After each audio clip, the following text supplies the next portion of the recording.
I'm Dr. Stephen Taylor here with Mary Lou Newbold. Hello, Mary Lou. Hello, Dr. Taylor. It's always a pleasure to be here. Why, thank you.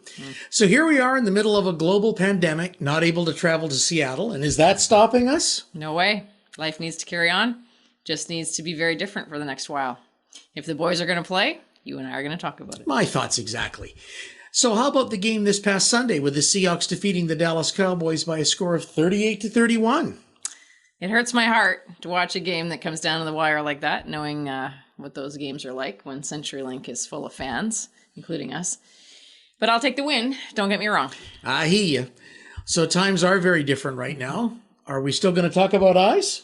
Of course we're going to talk about eyes. It's what we do. And we haven't stopped. Even when we were operating in essential services, you, Dr. Peddle, and Dr. Genero were seeing patients for emergency care. We did. Patients needed care. We saw everything from eye infections, glaucoma management, the odd gardening mishap, which of course could have been avoided by wearing safety glasses. All of those needs don't change during a pandemic. And now we're hearing a lot of people who are struggling with eye discomfort from so much screen time between online classes, Zoom meetings, and streaming programs. Yeah, a lot of that discomfort comes from dry eye as a result of prolonged screen time. I know you know all about that. Dry eye. Boy, can I talk about that. I wake up in the morning and I feel like I've been sleeping in a sandbox all night. It's awful. I have many patients who suffer from dry eye, and as you know, it takes the trying of different eye drops and other therapies to find the right regime that works for you. The recommendation for one patient might be of little relief for another, so each case needs to be individually customized. I sure noticed a difference, and the smoky air last week really didn't help much either. You are quite correct in that changes in the humidity and air quality will also impact a patient suffering from dry eye disease.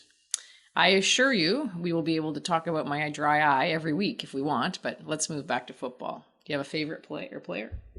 Naturally.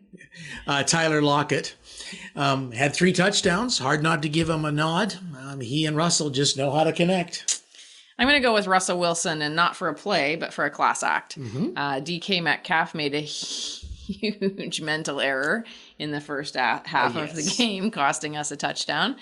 The final drive ended with a touchdown pass to Metcalf. I believe that was intentional on Russell's part to make sure DK finished the game on a positive note. And it also showed that even with the error earlier, Russell had the confidence to keep throwing the ball his way. Yeah, I agree. And here we are sitting at 3-0 at this point in the season. And the last time we started out with that type of record, we won the Super Bowl. Maybe it's a good moment. I think the season will be interesting, and we'll take it one game at a time. Let's wrap this one up and get back to the office. We got people to see. Sure enough. All right. We'll see you back at the office. I'm Mary Lou. And I'm Stephen. Go Hawks! Go Hawks.